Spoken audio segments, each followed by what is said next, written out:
ये सबके दिलों की जान बनाया है आपने, मुश्किल को भी आसान बनाया है आपने।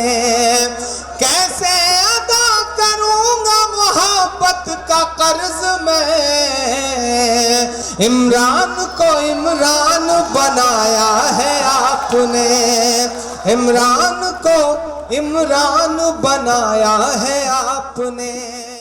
ये मुशायरा रुचि वीरा की मौजूदगी और सरपरस्ती में, रहमान साहब की क़यादत में, आपकी मोहब्बत में एक तारीख़ी मुशायरा बन रहा है। आइए इमरान साहब, माइक आपका इंतज़ार।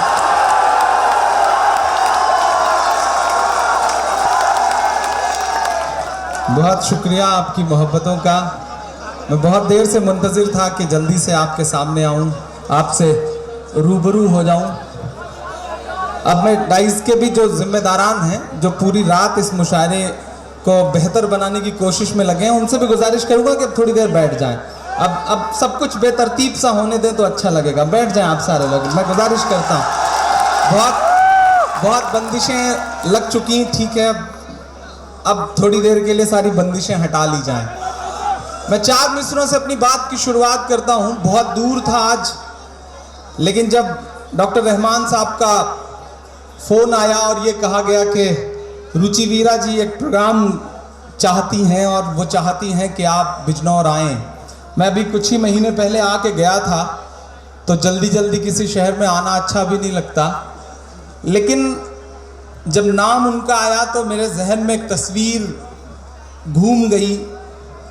वो तस्वीर थी पिछले मुशायरे में जब मैं आया था और मैं कश्मीर पर एक नज़्म पढ़ रहा था, तो दूसरे दिन अखबारों में एक तस्वीर छपी थी, एक आंसुओं की लड़ी, आंसुओं से भीगा हुआ एक चेहरा, और वो तस्वीर सोशल मीडिया के ज़रिए पूरी दुनिया में गई कि कश्मीर की नज़्म पर रो पड़ी बिजनौर की विधायक रुचि वीरा। वो तस्वीर मेरी आंखों के सामने थी। उसके बाद, उस खबर के बाद मैं मुसलसल सोशल मीडिया पे, फेसबुक पे नज़र रखता था। उससे पहले मैं उन्हें जानता भी नहीं था। फिर उसके बाद बिजनौर में जो कुछ हुआ, जो कुछ करने की कोशिशें की गई और उसमें उनकी जो मेहनतें थीं, उनसे सलाम करता हूँ और 4 मिसरे पढ़ता हूँ। मैं क्यों चला आया यहाँ पर कि मोहब्बत के उगे सूरज को ढलने से बचाया है। पीछे तक आप सबकी शिरकत होनी चाहिए। मोहब्बत के उगे सूरज को ढलने से बचाया है, नई नस्लों के जज्बों को उबलने से बचाया है, नई नस्लों के जज्बों को उबलने से बचाया है। तुम्हारा शुक्रिया कहता है ये शायर रुचि वीरा। अगर मेरी बात सच्ची हो तो पीछे तक आप सबकी दुआएं उनके हिस्से में जाना चाहिए। सियासत करने वाले सियासत करते रहें, लेकिन सियासत की दुनिया में भी कुछ चेहरे ऐसे नजर आते हैं कि उन्हें उनकी मेहनतों का इनाम भी मिलना चाहिए, और वो इनाम आपकी दुआएं हैं, वो इनाम आपकी तालियां हैं। मैं पढ़ता हूं साहब। मोहब्बत के उगे सूरज को ढलने से बचाया है, नई नस्लों के जज्बों को उबलने से बचाया है। तुम्हारा शुक्रिया कहता है ये शायर रुचि वीरा कि इस बिजनौर को तुमने ही जलने से बचाया है। बहुत अच्छे, जिंदाबाद जिंदाबाद, बहुत अच्छे, वाह वाह वाह। जलने से बचाया है कि इस बिजनौर को तुमने। बहुत शुक्रिया। शायद उधर आवाज नहीं आ रही है, अच्छा स्क्रीन नहीं चल रही है, तो स्क्रीन की तरफ देखने की क्या जरूरत है। मैं डायरेक्ट ज्यादा खूबसूरत लगता हूँ, इधर देखिए, उधर देखने की क्या जरूरत, काहे परेशान है। मेरी आवाज आ रही है, आपकी आंखें भी अल्हम्दुलिल्लाह अच्छी हैं, अल्लाह का करम है, तो दूर तक देखने की कोशिश करिए। और मुझ तक जुड़िए, इंशाल्लाह मैं आपकी धड़कनें सुन के बताऊंगा, मैं वादा कर रहा हूं। मैं वहां तक पहुंचाने की कोशिश करता हूं जिन चीजों के लिए या तो बहुत बदनाम हूं या बहुत मशहूर हूं। 4 मिसरे पढ़ता हूं साहब, पूरे देश का मंजर आपकी आंखों के सामने है। भोपाल से लेके, मिन्हाज से लेके, नजीब से लेकर के कतारों में खड़े हुए 75 से ज्यादा लोगों की मौतें हो चुकी हैं, लेकिन कभी घड़ियाली आंसू तो कभी हंसी, सिलसिला चल रहा है साहब। मैं 4 मिसरे पढ़ता हूं कि और कितना हमें बर्बाद करोगे साहिब। साहिब आप पहुंच जाएंगे वहां तक, मैं नाम नहीं लूंगा, नहीं आप जान जाएंगे कि मैं आदरणीय नरेंद्र मोदी जी की बात कर रहा हूं। मैं पढ़ता हूं साहब कि और कितना हमें बर्बाद करोगे साहिब, क्या सितम और नया ईजाद करोगे साहिब, क्या सितम और नया ईजाद करोगे साहिब। खुद के औलाद नहीं है तो बताओ इतना, कितनी माँ को बे औलाद करोगे साहिब, करोगे साहिब। कितनी माँ को बे औलाद करोगे साहिब, करोगे साहिब। 4 मिसरे और पढ़ता हूं साहब, बस थोड़ा सा आप पे ठंड का असर हुआ है, लेकिन मैं इंशाल्लाह उम्मीद कर रहा हूं कि थोड़ी देर में आपके अंदर जोश आ जाएगा, जुनून आ जाएगा। मैं 4 मिसरे और पढ़ता हूं साहब। अच्छा, एक झटके में इस देश की 86% करेंसी के लिए साहब नमूदार होते हैं टीवी चैनल्स पर 8 बजे के आसपास और कहते हैं रद्दी का टुकड़ा है। लोग परेशान, दूसरे दिन से लोग लाइनों में, और साहब जापान जाकर के कहते हैं कि देश दुआएं दे रहा है, देश आशीर्वाद दे रहा है। भाइयों बहनों, देश आशीर्वाद दे रहा है। हाँ साहब, देश आशीर्वाद तो दे रहा है। आशीर्वाद की बहुत सारी वीडियो सोशल मीडिया पे टहल रही हैं, तैर रही हैं। हमारे भी कान में आशीर्वाद की वीडियोस आई हैं साहब, एक बार आप भी सुन लीजिए तो समझ में आ जाए कि देश कितनी दुआएं दे रहा है। देश वाकई दुआएं दे रहा है। नोटबंदी कर दी गई साहब। कतारों का आलम यह है अनवर भाई कि गांव में एक आदमी लाइन में खड़ा था, तो पड़ोस में गुजर रहे एक दोस्त ने उससे कहा कि क्यों भाई, बैंक तो शहर में है, यहाँ क्या कर रहे हो? उसने कहा कि बैंक शहर में ही है, लाइन शहर से गांव तक आ गई है, मैं उसी लाइन में खड़ा हुआ हूं। एक आदमी ने दरवाजा खटखटाया, अंदर से बच्चे ने झांक के कहा कि मम्मी कोई दाढ़ी वाले बाबा आए हैं। तो माँ ने कहा कि गौर से देखो, तुम्हारे पिताजी होंगे 6 दिन पहले नोट बदलवाने गए थे, लाइन में लगे थे, आज लौट करके आए। ये आलम हो गया है। लेकिन साहब, अगर आपने अच्छा फैसला किया होता, आपकी मंशा अच्छी होती, तो हम आपके साथ खड़े होते, लेकिन आपकी मंशा कहीं से भी अच्छी नहीं है। पिछले जो कुछ दिन गुजरे हैं उसमें 1,24,000 करोड़ रुपए के कारोबार का नुकसान हुआ है देश का, और आप कह रहे हैं कि आप देश हित में सब कुछ कर रहे हैं। देश हित का ठेका सिर्फ अवाम ने ले रखा है। आप गोवा से लेकर के, कर्नाटक से लेकर के महाराष्ट्र तक के 3 भाषण में 3 घंटे में 3 कपड़ा बदलेंगे। पिछले 2.5 साल में 70 करोड़ रुपए का कपड़ा पहनेंगे, और आप कहेंगे कि देश हित का ठेका अवाम ले? नहीं साहब, मैं 4 मिसरे पढ़ता हूं और आपसे दुआएं मांगता हूं कि कौन कहता है कि दिल में वतन नहीं रखते, कौन कहता है कि दिल में वतन नहीं रखते, तुम्हारी तरह से नफरत का मन नहीं रखते, नोटबंदी से डराओ ना हमें, हम वो हैं। अगला मिसरा सच्चा लगे तो तालियों में बदल देना, पहुंचा देना दिल्ली तक इन मिसरों को। मैं पढ़ता हूं साहब कौन कहता है कि दिल में वतन नहीं रखते, तुम्हारी तरह से नफरत का मन नहीं रखते। नोटबंदी से डराओ ना हमें, हम वो हैं, ज़कात देते हैं हम, काला धन नहीं रखते, हम नहीं रखते। बहुत अच्छे इमरान, जिंदाबाद, वाह वाह वाह वाह। धन नहीं रखते, हम नहीं रखते। बहुत शुक्रिया, बहुत मोहब्बत है। जो पीछे के लोग हैं जरा सा आप सबकी भी शिरकत हो साहब। इधर सीधे सीधे देखिए। अच्छा ये बिजनौर है रुचि वीरा जी, बड़े शरीफ लोग हैं, थोड़ा देर से बातों को समझ पाते हैं। वो बिजनौर के एक डॉक्टर साहब दिल्ली में प्रैक्टिस कर रहे थे अस्पताल खोल के। एक मरीज उनके पास पहुंचा अपने भाई को लेकर के, तो भाई ने कहा कि डॉक्टर साहब मेरे भाई का पैर मुसलसल नीला पड़ता जा रहा है। अब बार बार मैं डॉक्टर साहब कहूं तो आप रहमान साहब की तरफ मत देखिएगा, इनका मसला नहीं है वो। मेरे भाई का पैर नीला पड़ता जा रहा है। डॉक्टर साहब ने गौर से देख के कहा कि पूरे पैर में जहर फैल गया है, पैर काटना पड़ेगा। डर गया वो बेचारा, उसने कहा ठीक है साहब, जहर फैल गया है तो बेहतर है आप काट दीजिए। डॉक्टर साहब ने ले जा करके पैर काट दिया।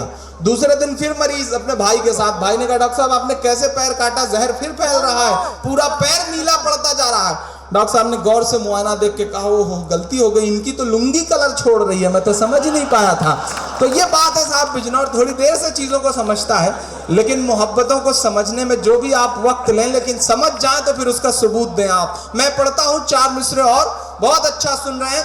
आज हम यहाँ खड़े हैं, लेकिन आज ही के दिन 2 मिनट रुक जाओ। 7 जवान, 2 अफसर और 5 जवान, 7 शहीदों को हमने खोया है कश्मीर में। 7 जवान आज के दिन।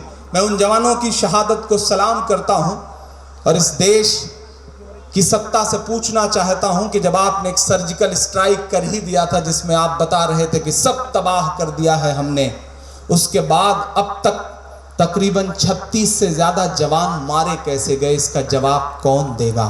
मैं 4 मिसरे पढ़ता हूं साहब और आपसे दुआएं मांगता हूं कि सरहद पर दहशत गर्दों का कब्जा है, सरहद पर दहशत गर्दों का कब्जा है, मुल्क पे झूठे हमदर्दों का कब्जा है, मुल्क पे झूठे हमदर्दों का कब्जा है। एक के बदले 10 सर की उम्मीद न रख। एक शायर का गुस्सा बोल रहा है, अगर आपके भी दिल का गुस्सा यही हो तो इसे तालियों में बदल के पहुंचाइएगा दिल्ली तक। मैं पढ़ता हूं, मैं हिम्मत करता हूं, मुझको जालिम का तरफदार नहीं लिख सकते, कम से कम वो मुझे लाचार नहीं लिख सकते। जहां हथेली पे लिए बोल रहा हूं जो सच, उसको इस देश के अखबार नहीं लिख सकते, उसको इस देश के अखबार नहीं लिख सकते। मैं हिम्मत करता हूं, लेकिन आपकी दुआओं के भरोसे हिम्मत करता हूं कि सरहद पर दहशत गर्दों का कब्जा है, मुल्क पे झूठे हमदर्दों का कब्जा है। एक के बदले 10 सर की उम्मीद न रख, देना मेरा साथ। एक के बदले 10 सर की उम्मीद न रख, दिल्ली तुझ पर नामर्दों का कब्जा है, दिल्ली तुझ पर नामर्दों का कब्जा है।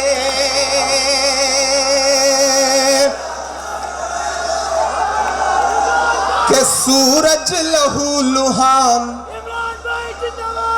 बहुत शुक्रिया, सूरज लहू लुहान पड़ा है चाहत का, सूरज लहू लुहान पड़ा है चाहत का, सूरज लहू लुहान पड़ा है चाहत का। साहिब रोशनदान की बातें करते हैं, एक कश्मीर संभाले नहीं संभलता है, और बलूचिस्तान की बातें करते हैं, और बलूचिस्तान की बातें करते हैं। आपकी जानकारी के लिए बताऊं साहब कि जितने जवान शहीद हुए हैं, उरी में 19 जवान हमारे मुल्क के शहीद हुए। मैं सलाम करूंगा उनकी शहादत को, जिन्होंने अपनी लाशों पर हिंदुस्तान की नींव को मजबूत रखा है। मैं सलाम करूंगा 29 जवान जो पिछले दिनों वायुसेना के विमान में गायब हैं, तकरीबन 2.5-3 महीने से। सर्जिकल स्ट्राइक की क्रेडिट लेने के लिए बड़े बड़े पोस्टर चिपकवाने वाला कोई भी शख्स निकल करके ये नहीं बताने के लिए तैयार है कि वो 29 जवान पिछले 3 महीने से कहां हैं। तसव्वुर करिए कि उनके घर वालों के हाल क्या होंगे। एक जवान जिंदा पकड़ा गया है, पाकिस्तान के कब्जे में है, लेकिन ये बड़ी बड़ी बातें करने वाले लोग उस पर चुप हो जाते हैं। शर्म तो तब आती है कि जब जेल में एक कातिल मरता है तो उसकी लाश पर तिरंगा डलने के बाद एक सेंट्रल गवर्नमेंट का मिनिस्टर जा करके उसे नमन करता है, लेकिन एक भी मिनिस्टर, पूरी बात होने दीजिए, एक भी मिनिस्टर, सेंट्रल गवर्नमेंट का नॉट ए सिंगल कोई मिनिस्टर आज तक, जितने जवान इस बीच शहीद हुए हैं, एक भी जवान की शव यात्रा में शामिल होने के लिए नहीं गया। क्या राष्ट्रवाद की बातें यही होती हैं? मैं 4 मिसरे पढ़ता हूं साहब। ऊपर से तिरंगे के अपमान वाली खबरों में भी देश के मंत्री शामिल हैं। नहीं साहब, हम नहीं कबूल कर सकते इस बात को। हमें तिरंगे की अजमत और उसकी खूबसूरती से प्यार है। मैं 4 मिसरे पढ़ता हूं साहब कि अच्छा मुहूर्त है इसी साल चला जाए। थोड़ा सा आइए जोश में, आप बीच के भी लोग, आप मेरा साथ दें। मैं पढ़ता हूं, एक जुमला उछलता है साहब। कुछ अजीब अजीब चेहरे वाले लोग कहते हैं कि लीजिए टिकट, पाकिस्तान चले जाइए। हम क्यों चले जाएं साहब? ये हमारे बाप दादा का मुल्क है, हम क्यों चले जाएं? हम नहीं जाएंगे। और जो ये बातें कहते हैं उन्हें बता दिया जाए कि आप बाय डिफॉल्ट हिंदुस्तानी हैं, हम बाय चॉइस हिंदुस्तानी हैं। हमने हिंदुस्तान को चुना है। इस मुल्क पर हमारा हक आपसे 1 गुना ज्यादा है, क्योंकि हम चाहते तो पड़ोस में जा सकते थे। उधर से जिन्ना साहब आवाज लगा रहे थे कि मुसलमानों चले आओ, लेकिन जब जामा मस्जिद की मिंबर से मौलाना अबुल कलाम आजाद ने कहा कि नहीं, ठहर जाओ, यही तुम्हारा मुल्क है, तो आज ये जो लोग सामने दिखाई पड़ रहे हैं, इन्होंने कहा कि नहीं, यही सच में हमारा मुल्क है। हमारी उस मोहब्बत की तो कद्र करिए। मैं 4 मिसरे पढ़ता हूं साहब कि अच्छा मुहूर्त है इसी साल चला जाए, लेकर के तंबू तिरपाल चला जाए, लेकर के तंबू तिरपाल चला जाए। जिसको तिरंगे की अजमत से प्यार नहीं, बात सच्ची हो तो साथ देना मेरा, जिसको तिरंगे की अजमत से प्यार नहीं, भारत छोड़ के वो नेपाल चला जाए, भारत छोड़ के वो नेपाल चला जाए, भारत छोड़ के वो नेपाल चला जाए। जिसको तिरंगे की अजमत से प्यार नहीं, भारत छोड़ के वो नेपाल चला जाए। बहुत शुक्रिया, बहुत मोहब्बत है। एक नज्म आपको सुनाना है, बिल्कुल ताज़ा सी, बिल्कुल नई सी। वो सुनाने के लिए अब तक मैं सारी बदमाशियां कर रहा था, आपको मूड में लाने की कोशिश कर रहा था। बस थोड़ा सा आप और जुड़ जाएं, क्योंकि आपकी दाद, आपकी मोहब्बतें हमारे लिए वैसे ही हैं जैसे अमर सिंह के लिए जया प्रदा। तो थोड़ा सा ठीक ठाक ढंग से बजेंगी तो अच्छा रहेगा। मैं 4 मिसरे पढ़ता हूँ, जो कुछ मेरे आंखों के सामने बड़े बुजुर्ग इधर भी बैठे हैं, मैं उनकी भी खुसूसी दुआएं चाहूँगा। अच्छा, ये बिजनौर है साहब। जी मैं पढ़ दूंगा। जो बड़े बुजुर्ग बैठे हैं उनकी भी थोड़ी सी शिरकत चाहूँगा। हालांकि ये बिजनौर है, तभी रुखसार पड़ रही थी तो कई बुजुर्गों ने अपनी आंखों के चश्मे उतार के साफ किए थे। उससे समझ में आ गया था कि साहब ये बड़ा खतरनाक सा बिजनौर है। वह एक दिन रेलवे स्टेशन पे 3 बुजुर्ग खड़े थे, माशाअल्लाह। एक बड़ी खूबसूरत सी लड़की सामने से गुजरी तो एक बुजुर्ग ने उसे देख के कहा सुभान अल्लाह। दूसरे साहब ने और गौर से देख के कहा माशाअल्लाह। तीसरे चचा ने कुछ ज्यादा ही गौर से देख के कहा इंशाअल्लाह। ये जो इंशाअल्लाह वाला एहसास है साहब, मैं उसे सलाम करता हूँ और 4 मिसरे पढ़ता हूं, बस थोड़ा सा आपकी और शिरकत हो जाए तो फिर एक नज्म सुनाऊं बिल्कुल नई सी साहब कि पुराने हाल से बदतर सभी का हाल कर डाला,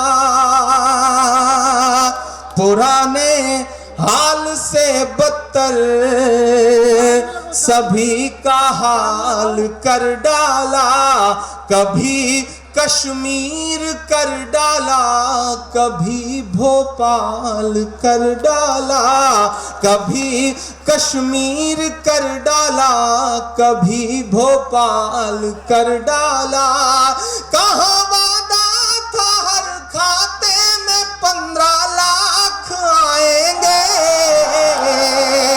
कहाँ वादा था हर खाते में 15 लाख आएंगे, कहाँ सब ले लिया हर शख्स को कंगाल कर डाला, कहाँ सब ले लिया हर शख्स को कंगाल कर डाला। बिजनौर वालों, कभी सोचा है आपने कि आप 500 के पुराने नोट से डीजल खरीद सकते हैं, पेट्रोल खरीद सकते हैं, लेकिन दूध नहीं खरीद सकते, सब्जी नहीं खरीद सकते, अनाज नहीं खरीद सकते। क्यों? क्योंकि डीजल और पेट्रोल अंबानी का है, दूध सब्जी और अनाज किसान का है। उनका सामान बिकेगा पुराने नोट से भी, लेकिन आपका सामान नहीं बिकेगा। कभी आपने सोचा है आपने कैसी हुकूमत अपनी आंखों के सामने रखी है? आपने कभी सोचा है कि इधर नोटबंदी से लोग कतारों में मर रहे हैं, उधर कब विजय माल्या समेत देश के कई बड़े उद्योगपतियों का कर्जा एसबीआई ने साइलेंट मोड में डाल दिया, यानी कि वसूल पाने की उम्मीद खत्म कर दी? कभी आपने सोचा है कि ये सरकार इस वक्त देश की बैंक जो है वो कर्जे में है, लेकिन अडानी को 72,000 करोड़ का कर्जा पिछले दिनों सैंक्शन हो गया? कभी आपने सोचा है साहब? नहीं सोचा। मैं एक नज्म पढ़ता हूं कि जालिम तानाशाह की देखो ये कैसी मनमानी है, जालिम तानाशाह की देखो ये कैसी मनमानी है, जालिम तानाशाह की देखो ये कैसी मनमानी है।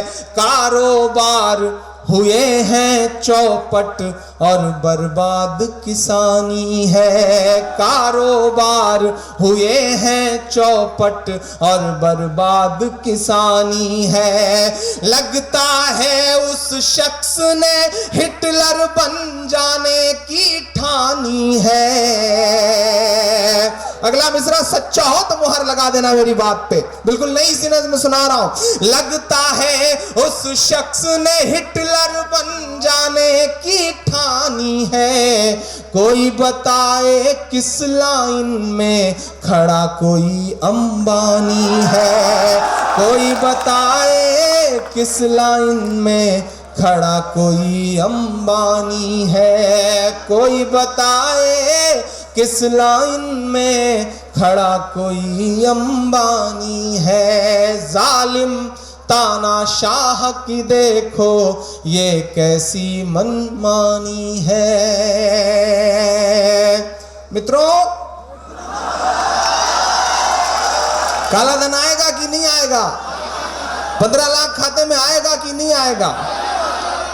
जो कहते थे 100 दिन के अंदर काला धन लाएंगे, जो कहते थे 100 दिन के अंदर काला धन लाएंगे, काला धन ना ला पाए तो खुद फांसी चढ़ जाएंगे, काला धन ना ला पाए तो खुद फांसी चढ़ जाएंगे। 2.5 साल हुए हैं फिर भी जुमलेबाजी चालू है, 2.5 साल हुए हैं फिर भी जुमलेबाजी चालू है, और भक्तों को लगता है कि साहिब बड़ा दयालु है, और भक्तों को लगता है कि साहिब बड़ा दयालु है। देश कतार में खड़ा है रुचिवीरा जी, और तर्क कैसे कैसे दे रहे हैं भक्तगण कि सरहद पर सेना का जवान कई कई दिन देश की हिफाजत में लाइन में सरहद पर खड़ा रह सकता है, तो आप बैंक की लाइन में क्यों नहीं लगे रह सकते? कैसे कैसे तर्क दिए जा रहे हैं। एक बैंक में लाइन लगी थी, सब तपे हुए तो कोस रहे थे साहब को। एक भक्त पहुंचा, उसने कहा कि आप देश हित में लाइन में नहीं लगे रह सकते जब सेना का जवान लाइन में रहता है, -डिग्री टेम्परेचर में रहता है। एक पहलवान साहब सामने खड़े थे, बिजनौर के थे, गुस्सा आ गया, पलट के कूट दिया उन्होंने बल भर। तो उन्होंने कहा कि भैया, भक्त ने कहा मैं तो बस समझा रहा था, आप तो हिंसा पे उतारू हो गए। तो पहलवान साहब ने कहा कि जब देश हित में एक सेना का जवान अपने सीने पे गोली खा सकता है, तो तुम 10-20 लाख भी नहीं खा सकते देश हित में साहब। ये हालत हो गई है। कैसे कैसे तर्क गढ़े जा रहे हैं। मैं पढ़ता हूं साहब, 2.5 साल हुए हैं फिर भी जुमलेबाजी चालू है, और भक्तों को लगता है कि साहिब बड़ा दयालु है। जिस दिन नोटबंदी लागू की गई, उस दिन एक भक्त ने स्टेटस अपडेट किया था कि अगर आप सचमुच में मोदी विरोधी हैं तो अपनी 500 और 1000 की नोट नई से ना बदल के मोदी विरोधी होने का सच्चा सबूत दें। तो मैंने नीचे लिखा कि हम सबूत दें या ना दें, लेकिन आप मोदी भक्त हैं, इसका सबूत इस तरह से दें कि आप भी अपनी बीबी को छोड़ के भाग जाएं, तब साबित होगा कि आप मोदी जी के सच्चे भक्त हैं। मैं पढ़ता हूं साहब, तर्कों के साथ बात तो करनी पड़ेगी साहब। आप काला धन लाने की बात करते हैं, इस आपकी व्यवस्था से सिर्फ 1% काला धन आ सकता है, लेकिन कभी आपने सोचा है कि जो 70-80 लोग कतारों में लगे हुए मर गए, उनका जवाब कौन देगा? इस देश के 87 करोड़ लोगों पर 85,000 करोड़ रुपया कर्जा है। सिर्फ 87 लोगों पर 85,000 करोड़ रुपए का कर्ज है। हिम्मत है तो उनसे वसूलिए, इन बेचार गरीबे लोगों से। ये जो जिनके पास 2-4 हजार रुपए रखे हैं, उन्हें लाइन में लगवा के आप लग रहा है कि आप देश हित में, और आप जापान में जाके हंसते हैं, गोवा में आके रोते हैं, माँ को लाइन में लगा देते हैं 4,500 रुपए के लिए, और जिस दिन आपकी माँ 4,500 निकाल लेती है, दूसरे दिन से 2,500 कर देते हैं। आपकी माँ निकाले तो 4,500, हमारी अम्मी निकाले तो 2,000। ये तो नाइंसाफी है साहब, ये तो बिल्कुल नाइंसाफी है। और मैं तो पूरी जिम्मेदारी के साथ एक बात कहता हूं कि फर्जी आंसू छलकाना पड़ जाए ये अमाल न कर, फर्जी आंसू छलकाना पड़ जाए ये अमाल न कर, पहले ही जज्बात नहीं है खुद को और कंगाल न कर। और वोट के नाम पे, नोट के नाम पे खूब सियासत कर, लेकिन माँ जैसे पाकीज़ा रिश्ते का तो इस्तेमाल न कर, माँ जैसे पाकीज़ा रिश्ते का तो इस्तेमाल न कर। कि 2.5 साल हुए हैं फिर भी जुमलेबाजी चालू है, और साहेब को लगता है और भक्तों को लगता है कि साहेब बड़ा दयालु है। आम आदमी के ख्वाबों से, आम आदमी के ख्वाबों से ये तो बेईमानी है। कोई बताए किस लाइन में खड़ा कोई अंबानी है, कोई बताए किस लाइन में खड़ा कोई अंबानी है। बहुत शुक्रिया, बहुत मोहब्बतें। आखिर में एक नज्म सुनाना चाह रहा हूँ जिसके लिए मेरे तमाम दोस्तों का हुक्म भी है और मेरी अपनी भी ख्वाहिश है कि मैं वो नज्म सुनाऊं। मैं उस नज्म को सुनाने के लिए ख़ास तौर से यहाँ पे आया भी। बिजनौर की दूरी बदायूं से शायद बहुत ज़्यादा नहीं है, नज़दीक ही है।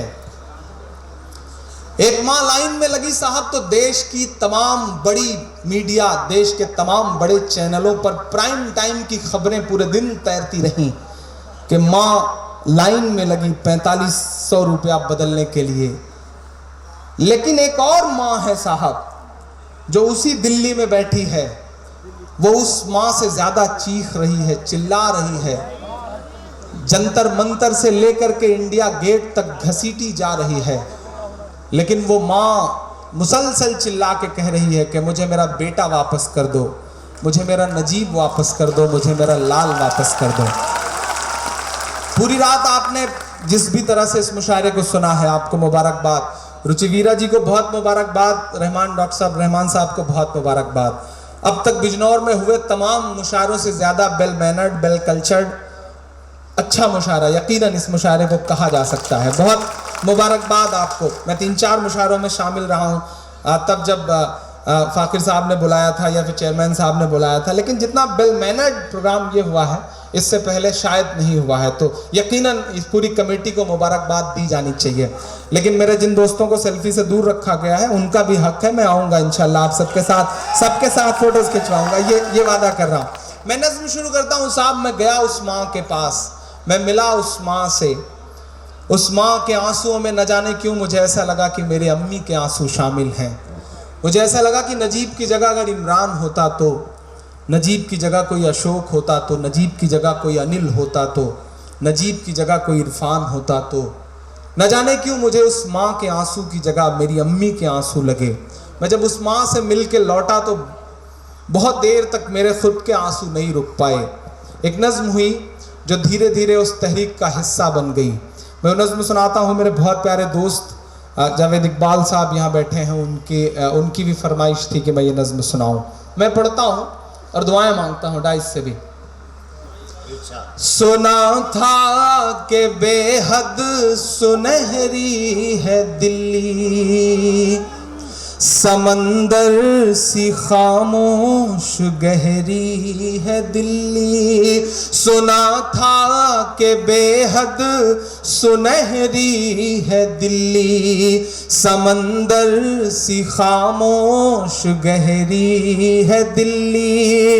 मगर एक माँ की सदा सुन न पाए, मगर एक माँ की सदा सुन न पाए, तो लगता है गूंगी है बहरी है दिल्ली। सुना था कि बेहद सुनहरी है दिल्ली, समंदर सी खामोश गहरी है दिल्ली।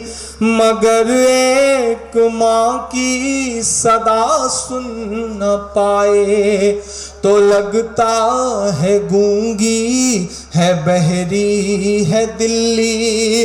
वो आँखों में अश्कों का दरिया समेटे, वो उम्मीद का एक नजरिया समेटे। वो आँखों में अश्कों का दरिया समेटे, वो उम्मीद का एक नजरिया समेटे। यहाँ कह रही है वहाँ कह रही है, तड़प कर के ये माँ कह रही है कि नहीं पूछता है कोई हाल मेरा, नहीं पूछता है कोई हाल मेरा। कोई ला के दे मुझे लाल मेरा, कोई ला के दे मुझे लाल मेरा, कोई ला के दे मुझे लाल मेरा। हमारे देश के प्रधानमंत्री महोदय महोबा में एक जनसभा में कहते हैं कि हम मुस्लिम महिलाओं को उनका हक दिला कर रहेंगे। 3 तलाक के मुद्दे पर हम उनके साथ खड़े हैं, उनको हक दिलाएंगे मुस्लिम बहनों को। कभी कभी मेरा मन करता है कि उनके दरवाजे पर जाऊं, चीखूं, चिल्लाऊं, रो के उनसे कहूं कि आदरणीय प्रधानमंत्री जी, अगर सच में मुस्लिम महिलाओं को उनका हक दिलाना चाहते हैं तो नजीब की अम्मी को अपनी बहन मान लीजिए और अपने भांजे को वापस ला दीजिए। हम बस इतनी गुजारिश कर रहे हैं कि आप नजीब को वापस ला दीजिए। ये जितने भी मुद्दों से ध्यान भटकाने की कोशिशों वाले सवाल हैं, उन्हें एक दरकिनार करके मैं आपसे गुजारिश करता हूं कि पूछना शुरू करिए। जहां भी बैठिए, जिस जगह भी बैठिए, सिर्फ एक सवाल पूछिए सिस्टम से, हुकूमत से, प्रशासन से कि नजीब कहां है। हमें नजीब वापस चाहिए और जिंदा वापस चाहिए। मैं पहला बंद पढ़ता हूं इस नज्म का। नहीं पूछता है कोई हाल मेरा, कोई ला के दे मुझे लाल मेरा। कि उसे लेके वापस चली जाऊंगी मैं, पलट कर कभी फिर नहीं आऊंगी मैं। उसे लेके वापस चली जाऊंगी मैं, पलट कर कभी फिर नहीं आऊंगी मैं। वही है बुढ़ापे का मेरे सहारा, वही है बुढ़ापे का मेरे सहारा। वो बिछड़ा तो जिंदा ही मर जाऊंगी मैं। उसे लेके वापस चली जाऊंगी मैं, पलट कर कभी फिर नहीं आऊंगी मैं। वही है बुढ़ापे का मेरे सहारा, वो बिछड़ा तो जिंदा ही मर जाऊंगी मैं। वही है मेरी जिंदगी की कमाई, वही है मेरी जिंदगी की कमाई। वही तो है सदियों का आमाल मेरा। कोई ला के दे दे मुझे लाल मेरा, कोई ला के दे दे मुझे लाल मेरा। आखिरी बंद पढ़ता हूँ इस नज्म का। कभी कभी मैं सोचता हूँ साहब के वाई कैटेगरी की सुरक्षा लेकर के अपने न्यूज़ रूम में बैठे हुए जो टीवी एंकर हैं, उन्हें नाग और नागिन की खबरें दिखाई पड़ती हैं साहब। उन्हें तमाम फिजूल खबरें दिखाई पड़ती हैं साहब। लेकिन अपने न्यूज़ रूम से महज 4-5 किलोमीटर दूर बैठी हुई एक माँ नहीं दिखाई पड़ती, रोती हुई माँ नहीं दिखाई पड़ती। क्यों आखिर इतनी नफरतें कहाँ से लाए हैं लोग। मैं सैल्यूट करूँगा रवीश कुमार को कि उस शख्स ने एक दिन प्राइम टाइम में नजीब की अम्मी को जगह दी, वरना मैं तो तमाम टीवी चैनल्स पे तलाशता फिर रहा हूँ, कहीं खबर ही नहीं है साहब। मीडिया न जाने किस मोड में चला गया है। मुझे तो गुस्सा आता है और मेरा मन करता है मैं चीख के कहूँ कि मीडिया ने जिस तरह अपना मेयार बेचा है, जिस तरह लोकतंत्र के चौथे खंबे ने।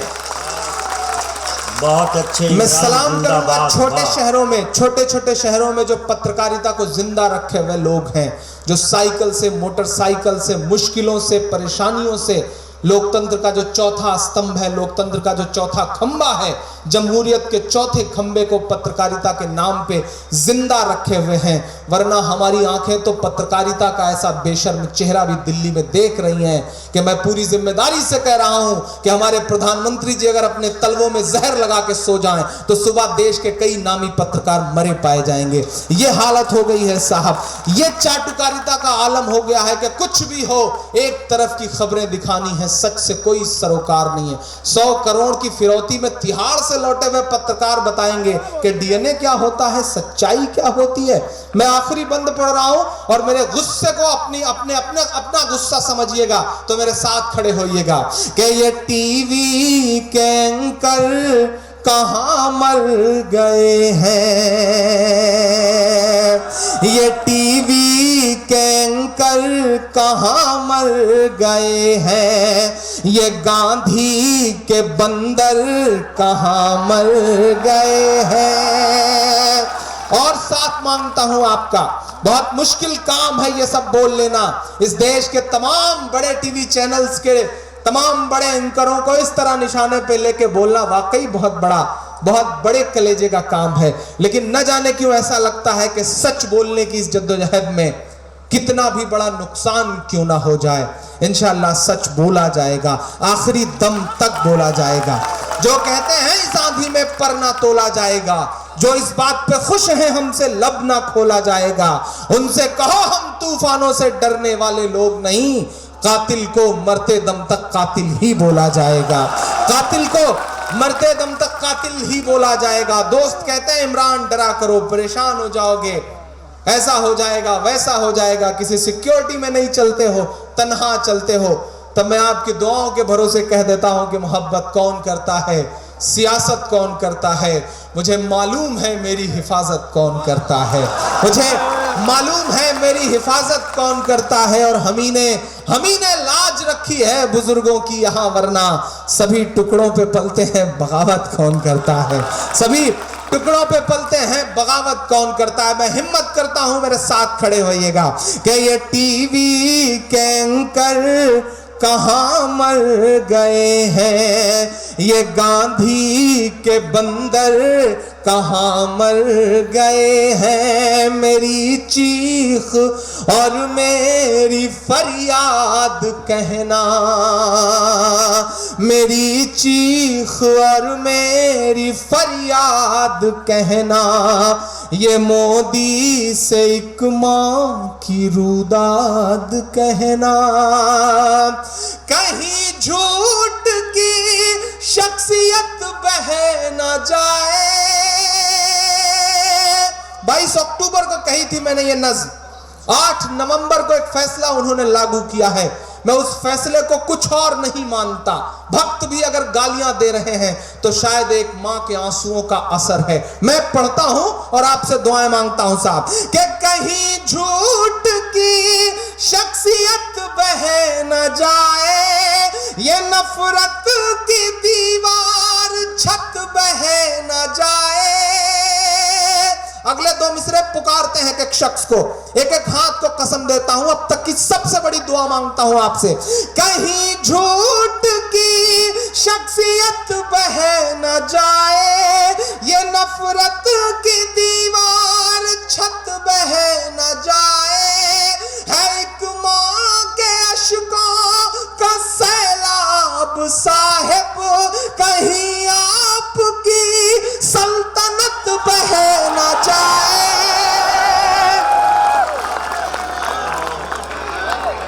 कहीं झूठ की शख्सियत बह न जाए, ये नफरत की दीवार छत बह न जाए। है एक मां के अश्कों का सैलाब साहिब, कहीं आपकी सल्तनत बह न जाए। उजड़ सा गया है गुलिस्तां वतन का।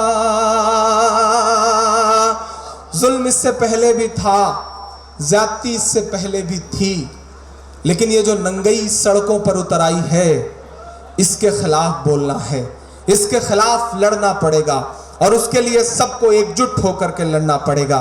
क्या हिंदू, क्या मुसलमान, क्या सिख, क्या ईसाई। आपसे मैं अमूमन ये बात कहता हूं कि ये मत समझना कि आपकी लड़ाई सिर्फ मुसलमान लड़ रहे हैं, क्योंकि नजीब की तलाश के लिए सबसे ज्यादा लाठियां खाने वाले शख्स का नाम मोहित पांडे है, जो जेएनयू का प्रेसिडेंट है। मैं सलाम करूंगा ऐसे लोगों को पहचानिए और उन्हें मजबूत करिए। जेएनयू के वो दोस्त जो तमाम लड़ाइयां लड़ रहे हैं, उनके लिए दुआ करिए, उनको सलाम करिए। मैं आखिरी बंद पढ़ रहा हूं इस नज्म का। है एक मां के अश्कों का सैलाब साहिब, कहीं आपकी सल्तनत बह न जाए। उजड़ सा गया है गुलिस्तां वतन का, उजड़ सा गया है गुलिस्तां वतन का। नहीं तो ये भारत था खुशहाल मेरा, कोई ला के दे दे।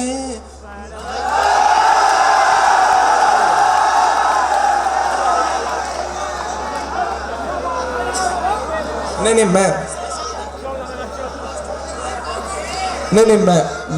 मैं जहां रात बाकी है, बात बाकी है, आप सबसे मुलाकात बाकी है। 1 मिनट इमरान, 1 मिनट रुक जाओ।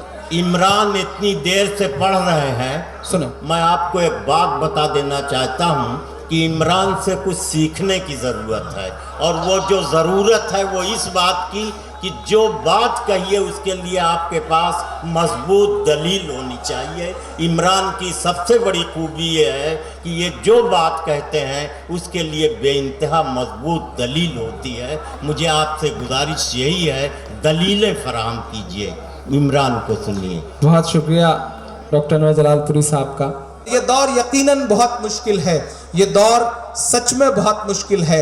हवा बनाने की कोशिशें चल रही हैं साहब। बड़े बड़े सूरमा गायब हो गए जो दम्भ भरते थे कि हम देश को बचाएंगे, हम दूसरे गांधी हैं, वो कहां चले गए पता ही नहीं है। मैं 4 मिसरे पढ़ता हूं कि भारत मां की आंख के तारे कहां गए, आरएसएस के राज दुलारे कहां गए, अच्छे दिनों की तरह उन्हें भी खोज रहा कोई, बताए अन्ना हजारे कहां गए, कोई बताए अन्ना हजारे कहां गए। और मैं तो हुकूमत को एक सुझाव देता हूं साहब, आपने सर्जिकल स्ट्राइक की, अब भी आतंकवादियों की घटनाएं नहीं रुक रही हैं, हमले नहीं रुक रहे हैं। एक मेरा सुझाव मान लीजिए, शायद हमले रुक जाएंगे। मैं पढ़ता हूं साहब कि नफरत वाले मजदूरों को भेजो ना, अगले काफिया की दाद चाहता हूं अपने शायर दोस्तों से भी, कि नफरत वाले मजदूरों को भेजो ना, साध्वी प्राची सी हूरों को भेजो ना, गाय के नाम पे जो आतंक मचाते हैं, सरहद पर उन लंगूरों को भेजो ना, सरहद पर उन लंगूरों को भेजो ना, सरहद पर उन लंगूरों को भेजो ना। और 4 फरमाइश के मिसरे हैं, मैं वो पढ़ दूं, उसके बाद एक नज्म सुनाता हूं इंशाल्लाह। 4 मिसरे पढ़ता हूं।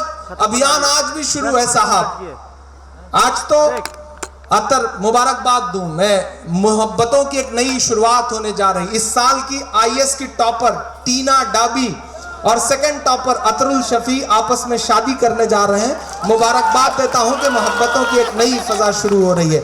ये नफरत वाली ताकतें कितनी भी कोशिशें कर लें, लेकिन मोहब्बतें अपनी जगह बना के रहेंगी। मैं 4 मिसरे पढ़ता हूं। इस देश के सदन में एक साहब खड़े होकर कहते हैं कि अकबर रोड का नाम बदल दिया जाए।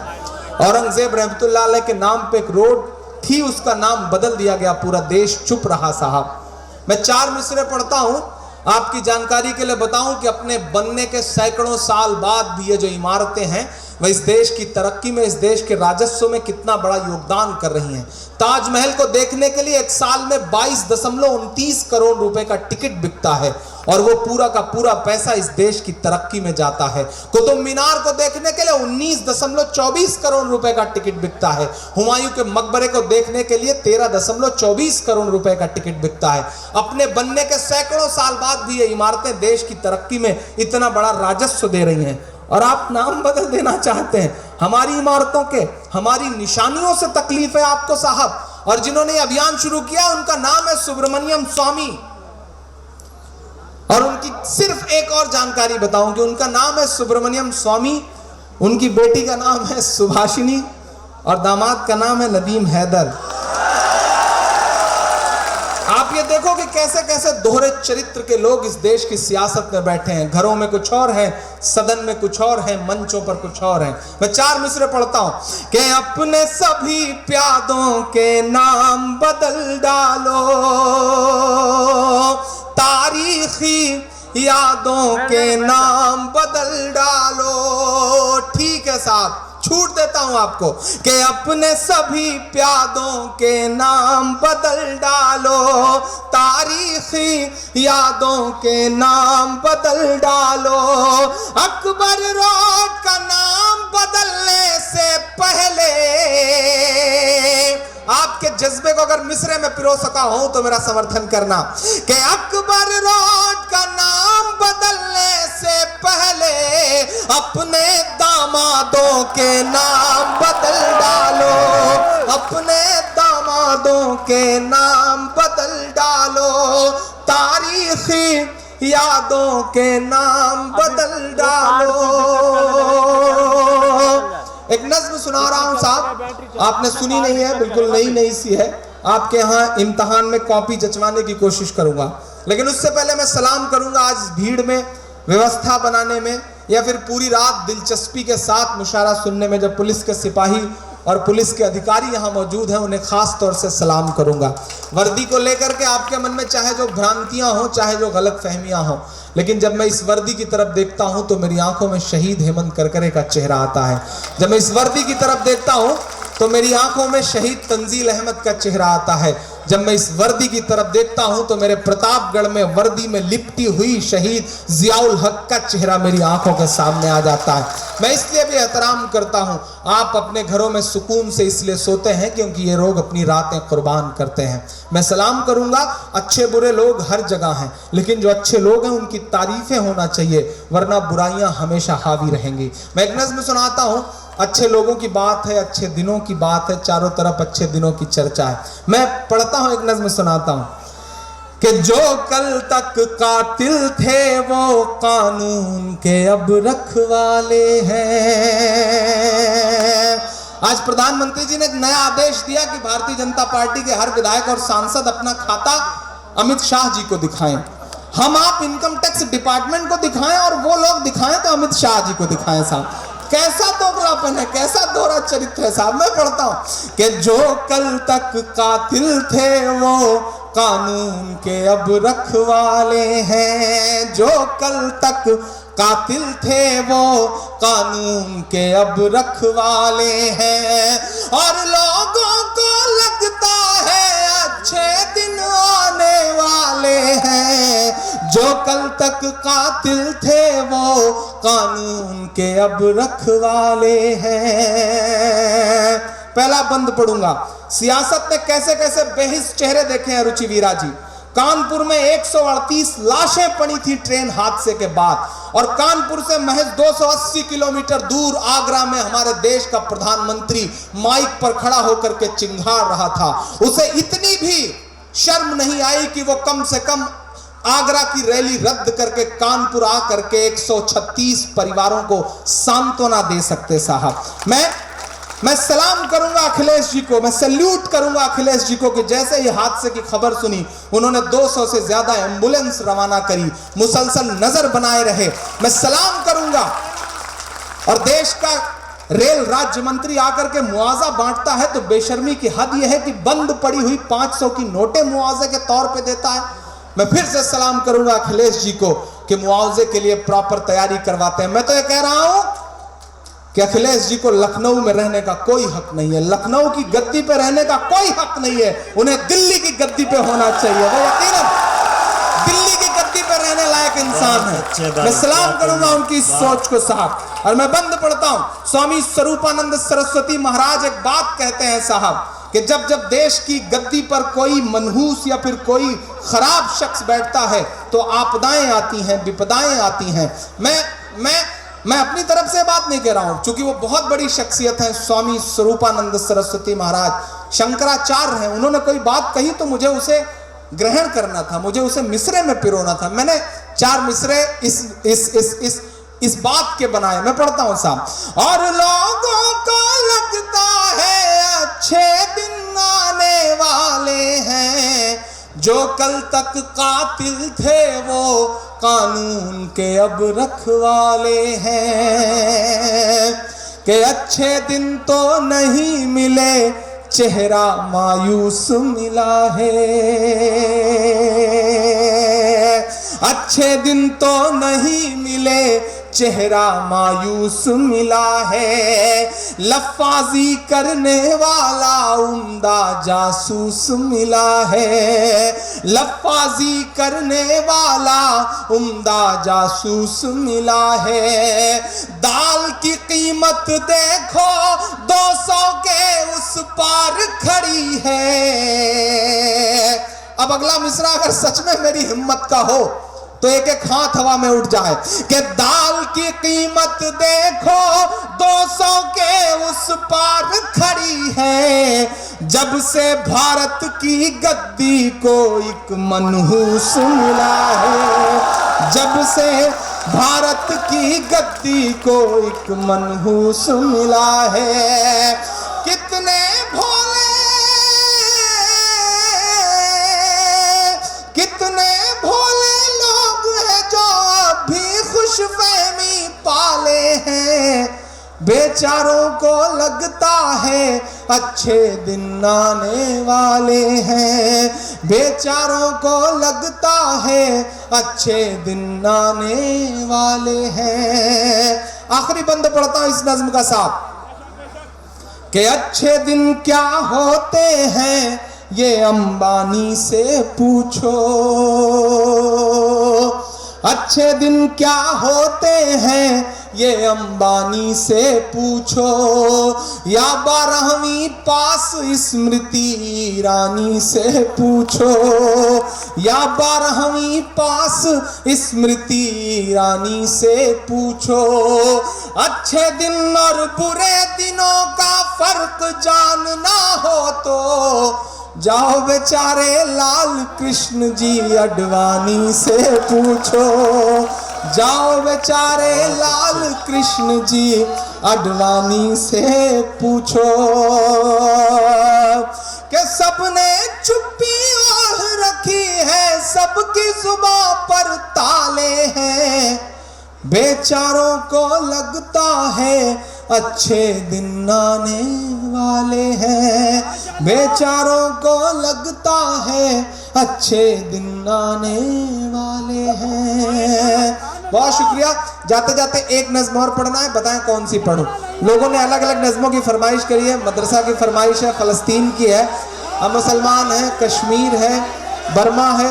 कौन सी मैं पढ़ता हूँ 4 मिसरों के लिए जिसके लिए हुक्म है। लेकिन उससे पहले चूंकि इधर मेरी तमाम खवातीन बैठी हुई हैं, माएँ बहनें बैठी हैं, मैं 4 मिसरे पढ़ दे रहा हूँ साहब, मुझे याद आ गया इसलिए कि महज पीएम नहीं है आप उन्मादी लफंगों के।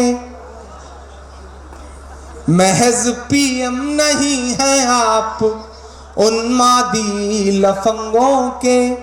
जरा सा वक्त हिंदुस्तान के अमनो चैन को दीजिए।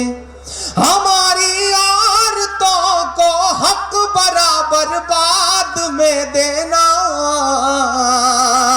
अब पढ़ता हूं साहब। हमारी औरतों को हक बराबर बाद में देना।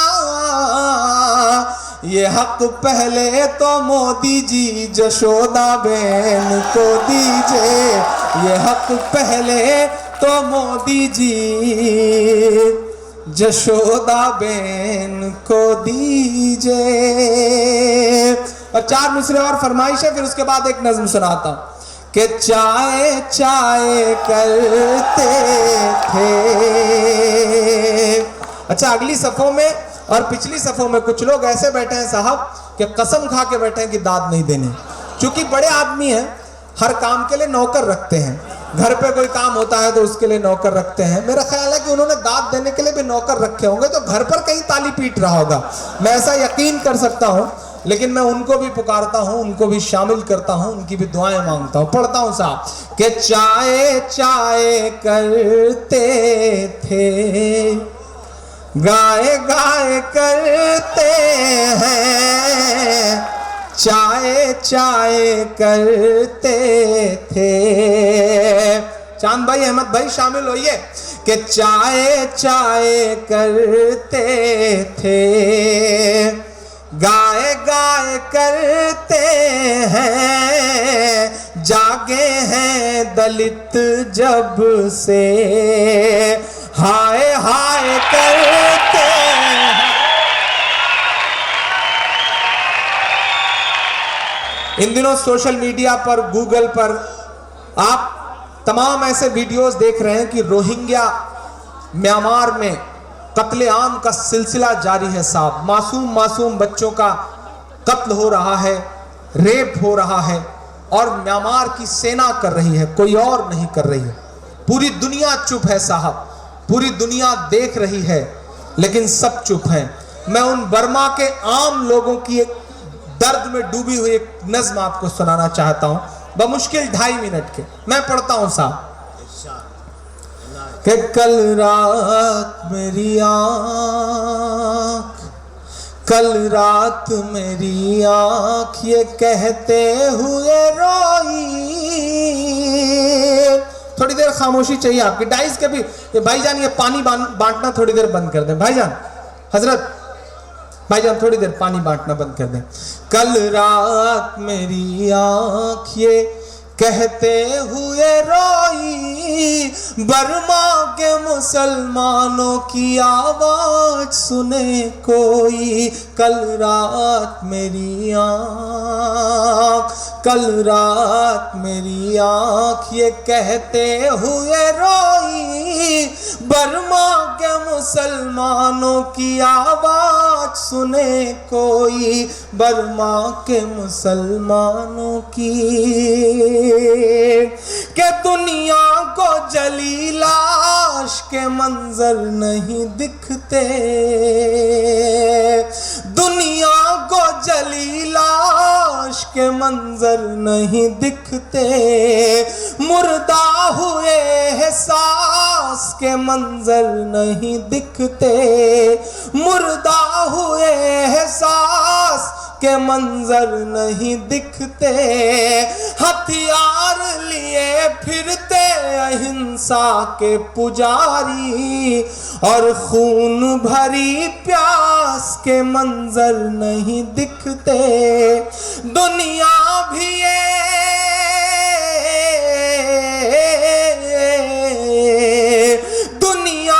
ये नामर्द है, चुपचाप है सोई, बर्मा के मुसलमानों की आवाज सुने कोई, आवाज सुने कोई, आवाज सुने कोई। कल रात मेरी आँख, कश्तियों में बिठा करके छोड़ दिया गया है समंदर में। बच्चे हैं मासूम मासूम, 30-30, 40-40 दिनों से भूखे प्यासे श्रीलंका के साहिल पे जाके लगते हैं तो वो कहता है कि हम अपने देश में एंट्री नहीं देंगे। हिंदुस्तान के साहिल पे लगते हैं तो वो कहता है कि नहीं आप म्यांमार के हो, आप जाओ। पाकिस्तान के साहिल पे लगते हैं तो वो कहते हैं कि नहीं हमें आपसे क्या मतलब, इंसानियत मर रही है। मैं आखिरी बंद पढ़ता हूँ इस नज़्म का। बर्मा के मुसलमानों की के कश्ती है, समंदर है, किनारा ही नहीं है, कश्ती है, समंदर है, किनारा ही नहीं है बेसरो सामान, सहारा ही नहीं है, कश्ती है, समंदर है, किनारा ही नहीं है बेसरो सामान, सहारा ही नहीं है। दुनिया में रहे और कोई उनके अलावा, बर्मा में रहे और कोई उनके अलावा, ये बुद्ध के चेलों को गंवारा ही नहीं है, ये बुद्ध के चेलों को गंवारा ही नहीं है। दुनिया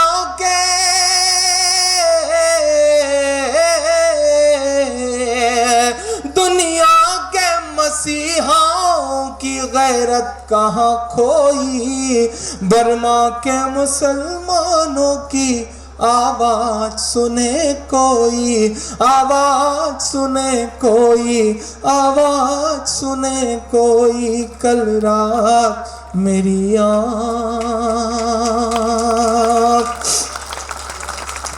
कल रात मेरी आँख ये कहते हुए रोई, बर्मा के मुसलमानों की आवाज सुने कोई।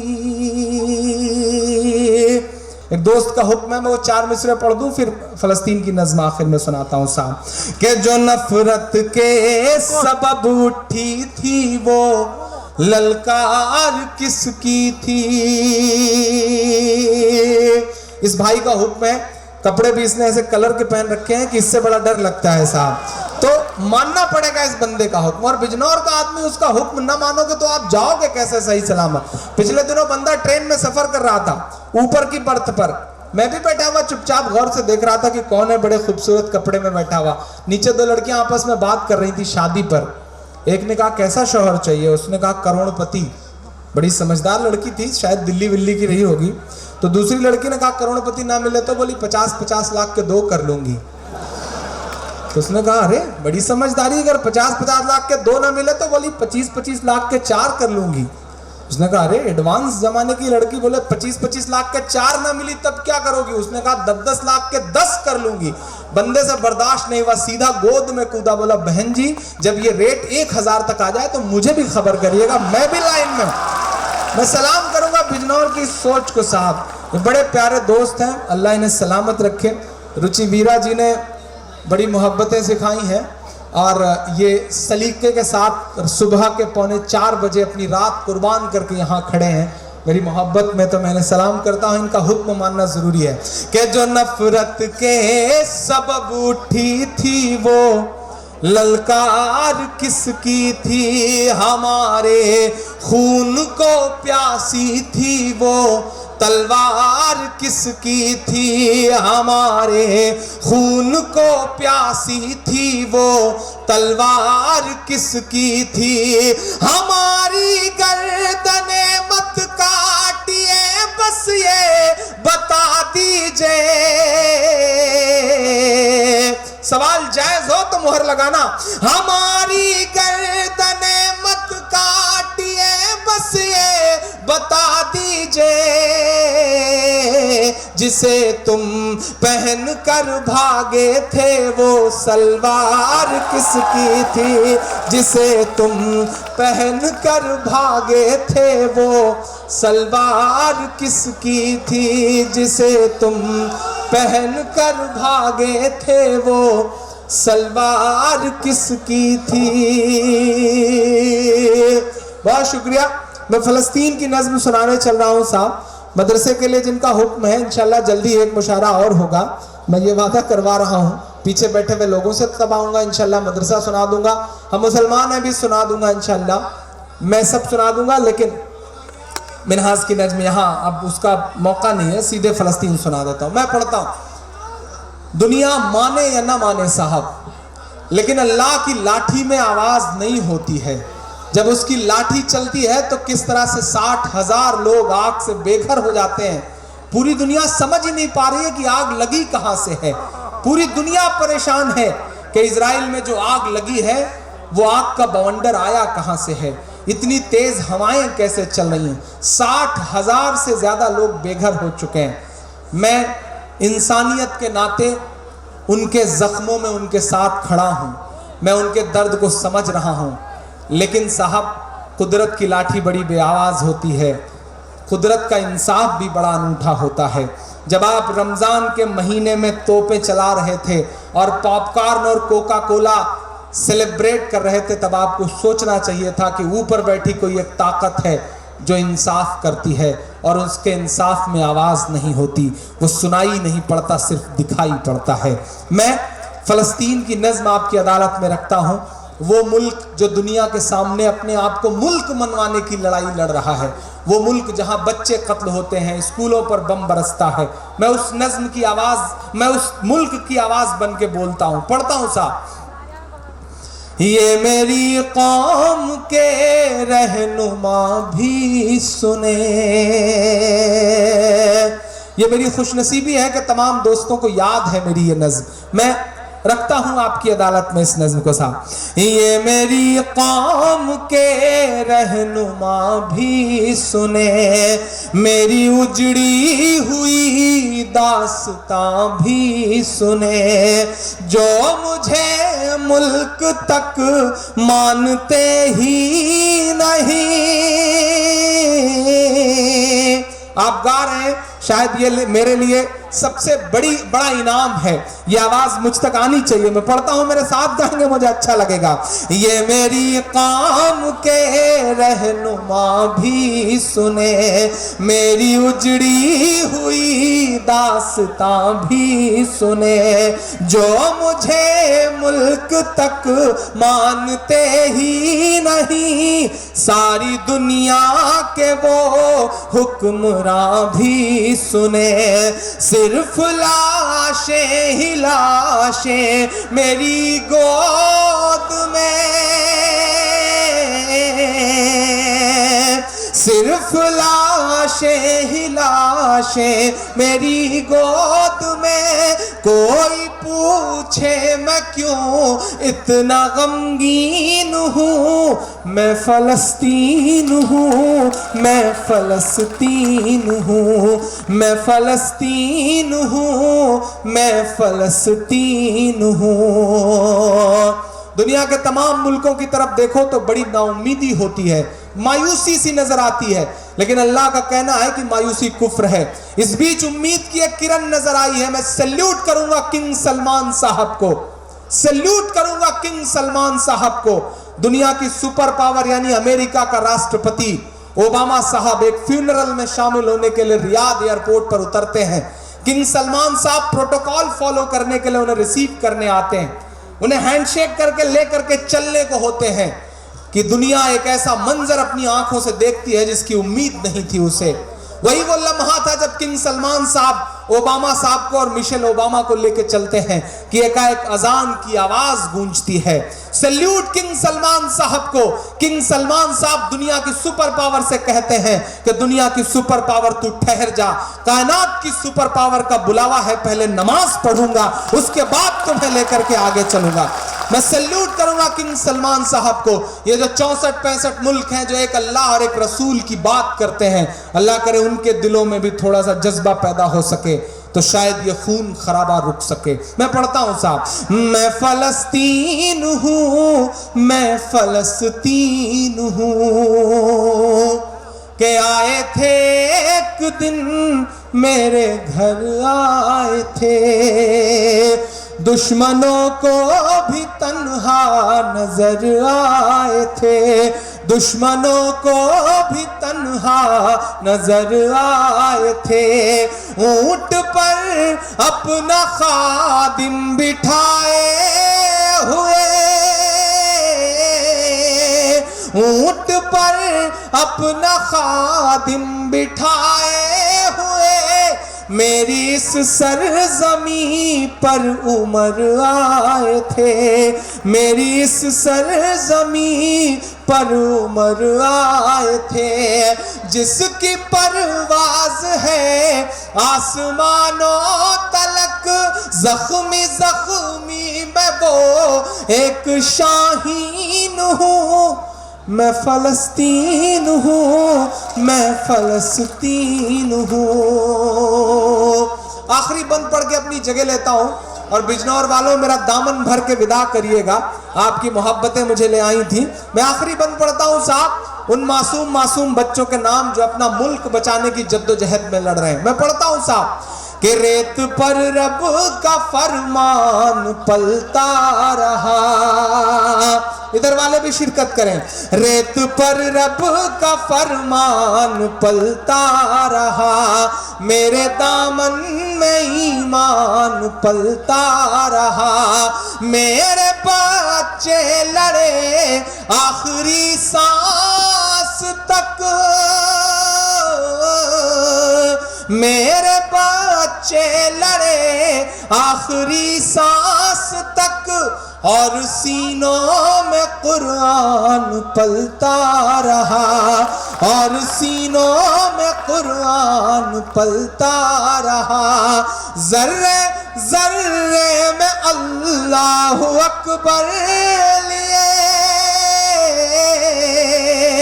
अजान बंद करने के जिस दिन कार्रवाई हुई दूसरे दिन से आग लगी, और अब आलम यह है साहब की अजान दी जा रही है तभी आग रुक रही है। मैं पढ़ता हूं साहब कि जर्रे जर्रे में अल्लाहु अकबर लिए, खुश नसीबी है मैं साहिबे दीन हूँ, मैं फलस्तीन हूँ, मैं फलस्तीन। बहुत अच्छे कि सबके दिलों की जान बनाया है आपने, मुश्किल को भी आसान बनाया है आपने।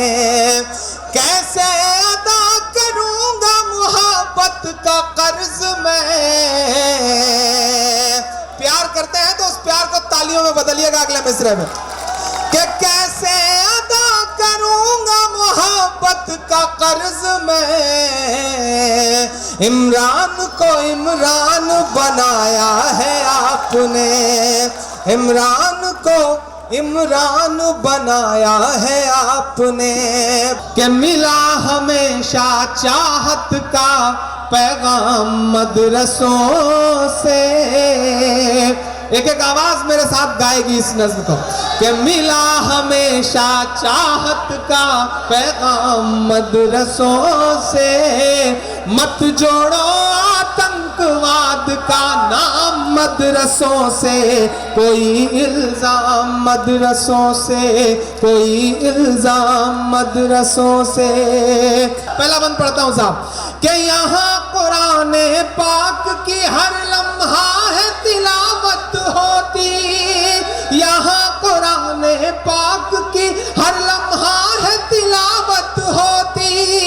जर्रे जर्रे में हमदर्दी और मोहब्बत होती, और मोहब्बत होती। कभी नहीं हो सकता कत्ले आम मदरसों से।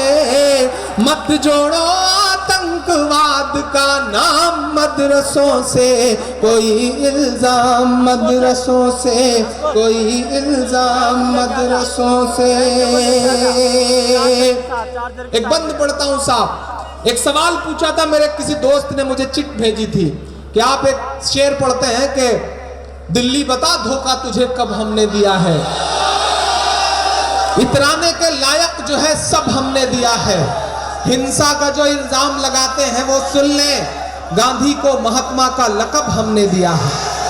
मेरे दोस्त ने मुझसे सवाल किया कि किताबों में तो यह है कि गुरु रविंद्रनाथ टैगोर जी ने महात्मा गांधी को महात्मा का लक़ब दिया था, मोहनदास करमचंद गांधी को। इतिहास लिखता है जैसे भी लिखा जाता है, इतिहास ने तो बहुत कुछ मैनिपुलेट किया। सच्चाई यह है कि शेखुल हिंद रहमतुल्लाह अलैह ने पहली बार मोहनदास करमचंद गांधी को महात्मा कह के पुकारा था और उन्हें महात्मा का लक़ब दिया था। ये तमाम बड़े बुजुर्ग इस बात को जानते हैं, इतिहास में कुछ भी दर्ज हो। लेकिन मैं तो सच बोलूंगा साहब, कि जवाब मिल गया ना। चाहे शेखुल हिंद हो या फजले हक खैराबादी, चाहे शेखुल हिंद हो या फजले हक खैराबादी। जंगे आजादी में सबने अपनी जान लड़ा दी, अपनी जान लड़ा दी। मिला हमें आजादी का इनाम मदरसों से। मत जोड़ो आतंकवाद का नाम मदरसों से, कोई इल्जाम मदरसों से, कोई इल्जाम मदरसों से। मैं एक बंद पढ़ता हूं और एक बात कहता हूं कि बड़ी जरूरत देश को जब जब किया कमाल इन्हीं ने। बड़ी जरूरत देश को जब जब किया कमाल इन्हीं ने। देश को एक से एक बढ़ करके दिया है लाल इन्हीं ने, दिया है लाल इन्हीं ने। 3 राष्ट्रपतियों के नाम मीडिया के मेरे दोस्त नोट करें और छापें, कुछ ये पहलू भी दिखाएं कि निकले जाकिर,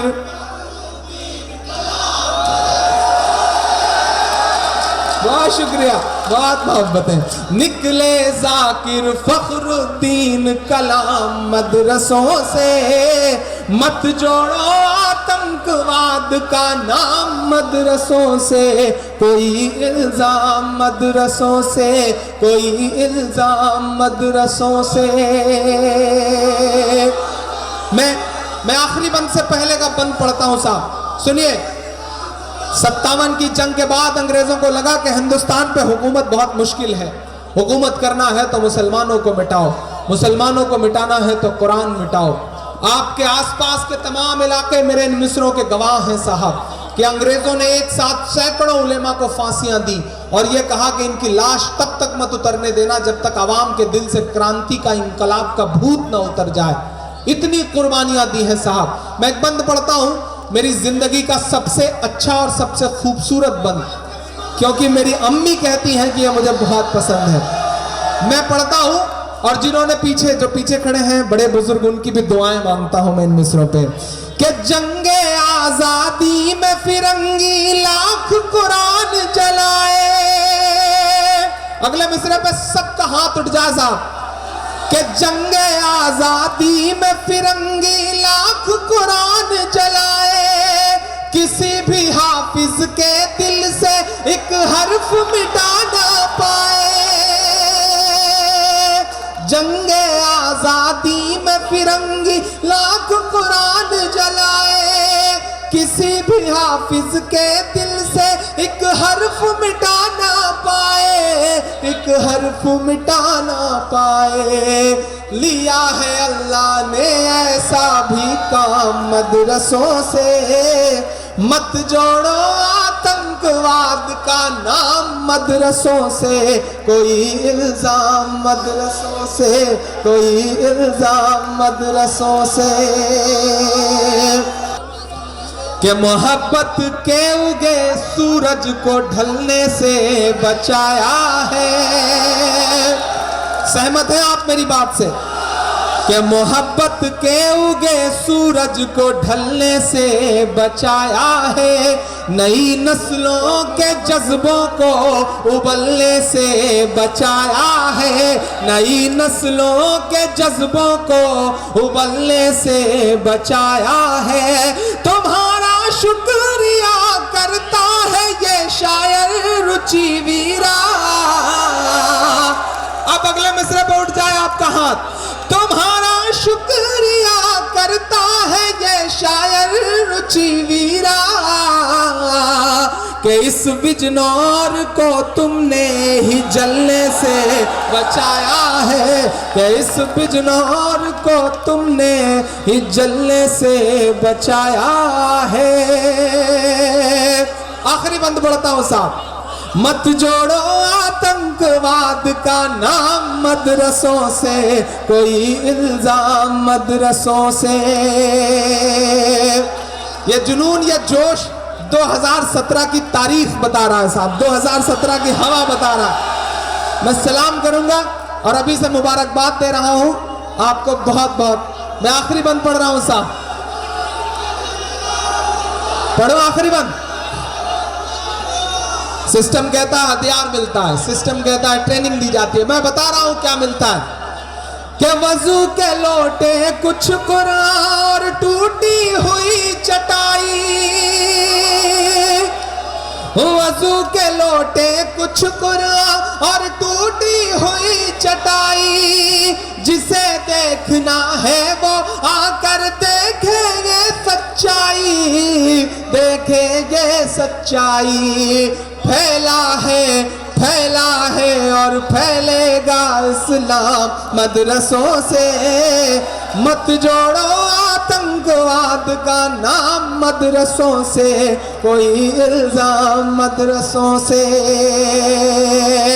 और जाते जाते सिर्फ 4 मिसरे, मैं आखिरी 4 मिसरे पढ़ता हूं।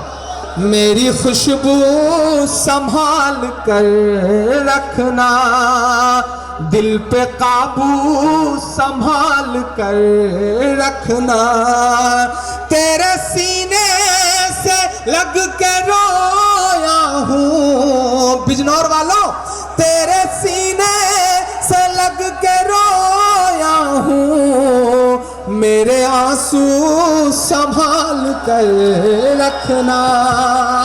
बहुत शुक्रिया, बहुत मोहब्बतें, बहुत सारा प्यार।